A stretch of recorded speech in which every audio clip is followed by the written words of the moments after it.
Hi, I'm Penisidia Partico, and this is North of North Media. Today I'm here with Dr. Mayan, the Krompoto of Naret organization. Yeah, and we are glad to have this interview with her. Thank you so much, Benesi, for having me in your show. I am Dr. Mayan Lekrimpota, you said. Mm. I am a director, Family Health Isiolo County. Yeah. I am also a founder and a board member of Naret. Yeah. And I am also very privileged to be in this interview today with you. Thank you. You're very welcome. Mhm. Dr. Mayan, your work is so more focused in the northern communities, Mhm. the Samburu, Marsabit, Isiolo. First, before you started focusing on the northern communities, what was your biggest motivation? I am just Samburu kid like any other. Yeah, Born and raised in Samburu County. yeah, However, I work in Isola County recently. yeah. What I think what truly motivated me to be in this space is I have grown up not knowing so many people in these spaces that are from communities like mine. Mm, So that has been one of my biggest motivation factor, and also because having worked in the medical space, I have seen a lot of women and girls that come to the hospital with things that could be easily prevented if they had enough knowledge on mm, some medical condition, and this mm, also applies to the men. yeah, So yeah, that's another motivating factor. yeah. For how long have you now worked in the northern region? So for my work, um, I have worked in the northern region. I think this is my fifth year, Yeah. and probably I intend to stay longer, at Mm-hmm. least until we have reached some of the goals that Mm, I do have as an individual and also as Naret and as Isiolo County, Samburu County, and Marsabit counties that I work in. mm. Yes. What do you love the most about your work as a doctor here in Samburu and Isiolo? Isiolo, sorry. Yeah. In Isiolo, what I like the most about my job is the communities that I do work with. This is a majorly pastoralist region, Yeah. and mostly marginalized communities. Yeah. And I first started working in the surgical sector, Mm. on the main department, Yeah. and it was a lot of surgeries and like ward rounds, normal doctor stuff. Yeah. So having been a director, I think of family health, it's now more of a lot of preventive medicine, Yeah. and we try to get to the communities through different programs and Mm. through different partners. Mm. And I think I think I feel the impact more. Yeah. And once a doctor, forever a doctor. Yeah. Yes. Dr. Mayan, you are the founder of Naret organization. Hmm. Can you tell me a little bit about your organization?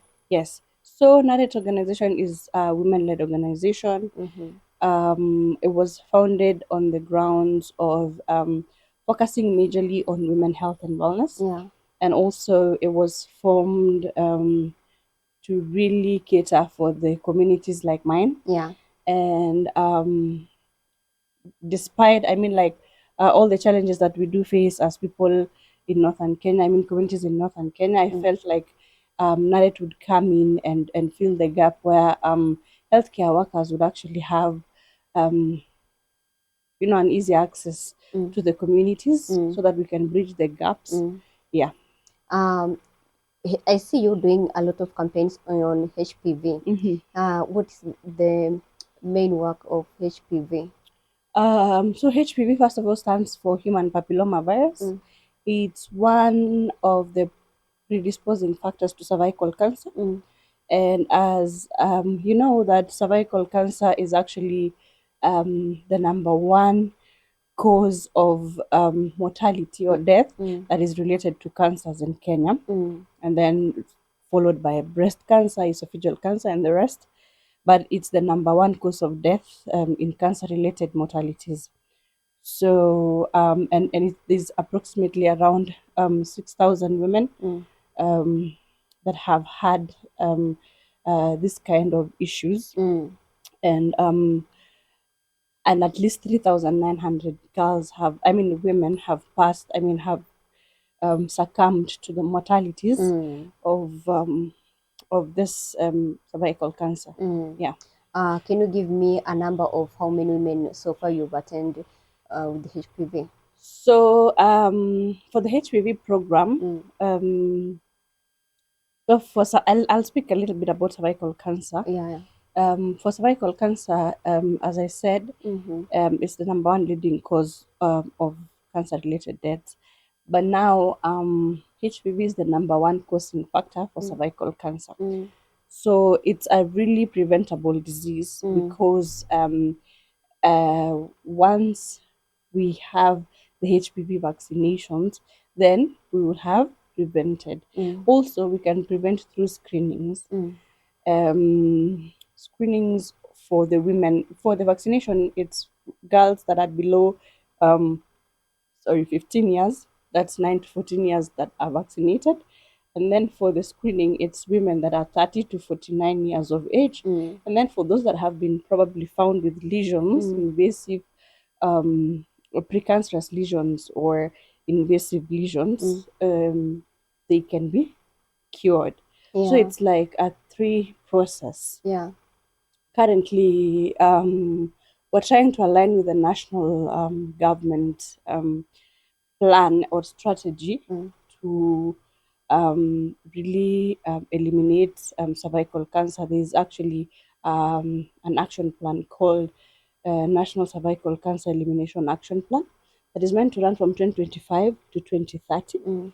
and it's aiming to at least vaccinate girls that are at least 90% of the girls that are 9 to 14 years or below the age of 15, Mm.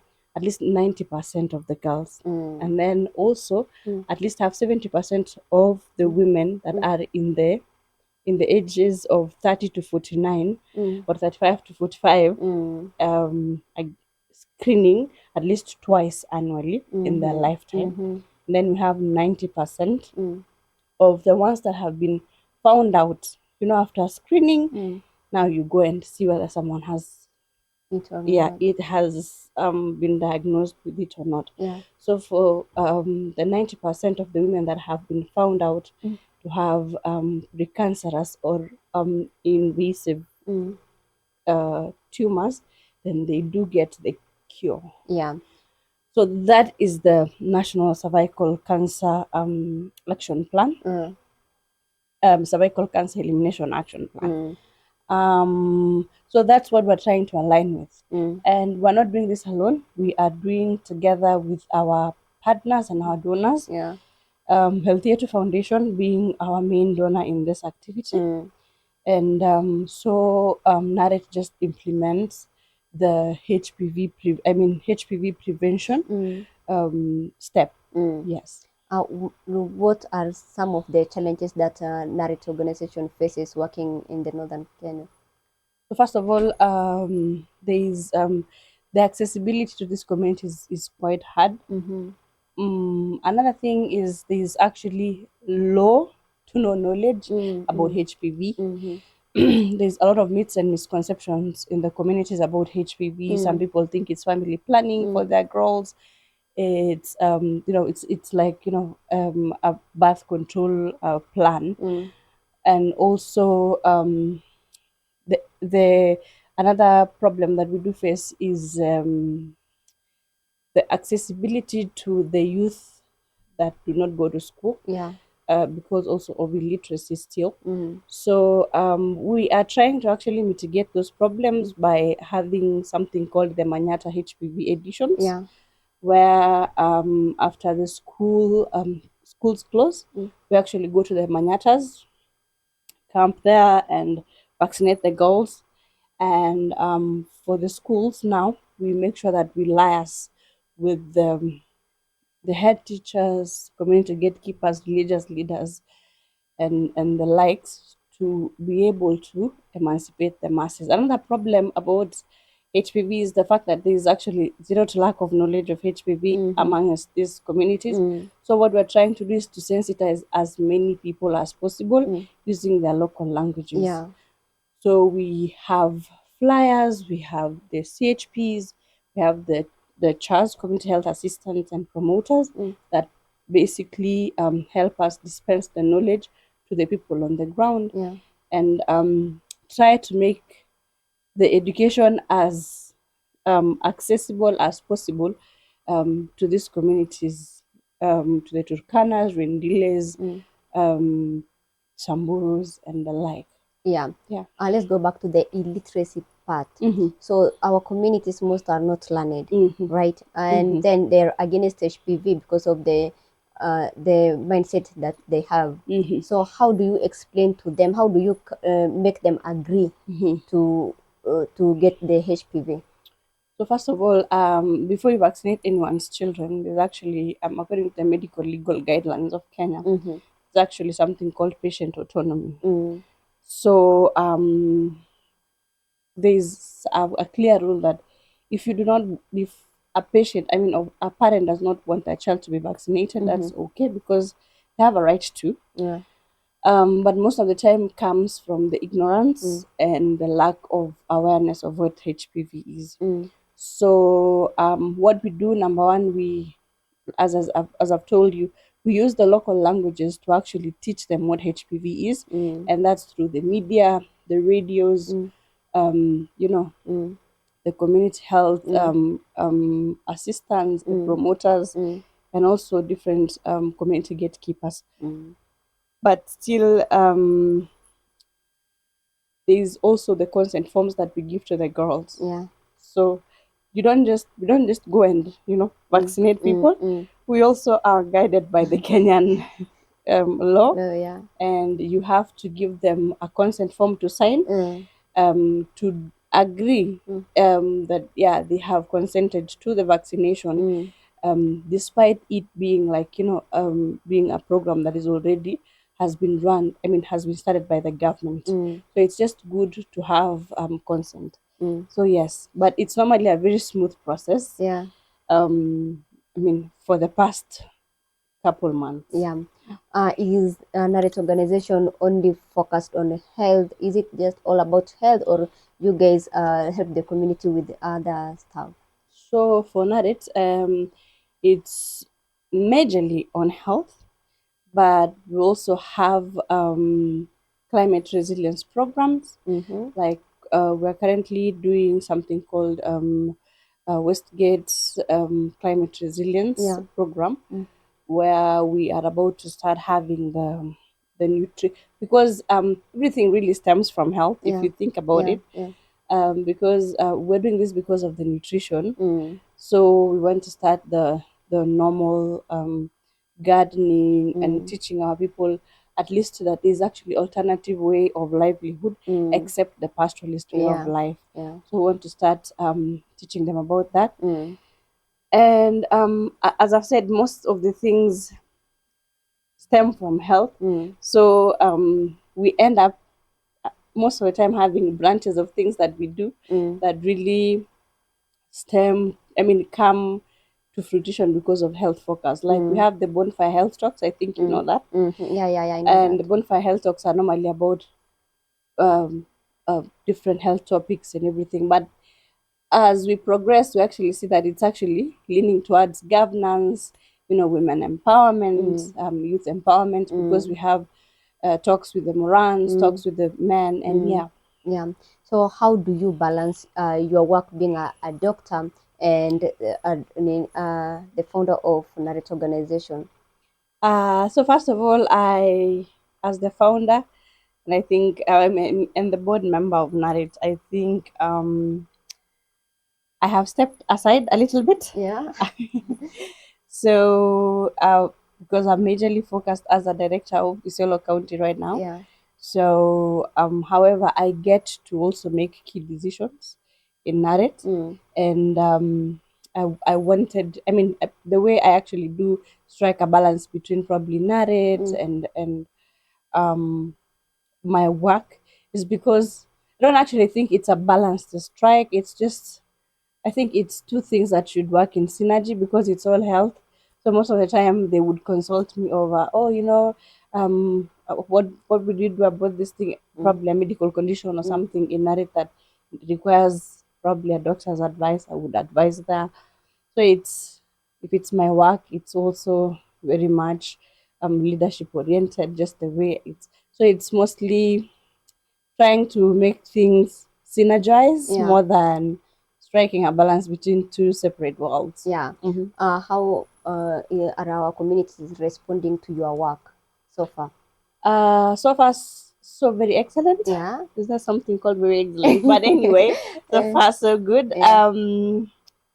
It really fills my heart to see people really embrace the work that we're doing in the community Mm. because now, like, if like I go somewhere, Yeah. especially in the north, Yeah. they would probably they know that I am Dr. Mayan and Yeah. I come to, like, I come to help communities, Yeah. and Naret has also become a household name Mm. because of the work that we do in the community. Mm. But what really makes my heart really happy is Mm. because of the amount of impact that we've been able to have in the communities. Mm. That's like vaccinating over 6,000 girls, educating over 10,000 girls on Mm. HPV, Mm. having community outreaches. Like we recently had the Westgate Conservancy outreach, and just seeing our women being able to, like, express things about their health, Mm. and not being shy about it because coming from conservative communities, there Mm. are so many things we're not allowed to actually Yeah. say out Yeah. loud. Yeah. But that is one of the things that really fills my heart with joy, to see our women express Mm. themselves when it comes to matters health, matters their rights, and Mm. just come out and stand up for each other. So Mm.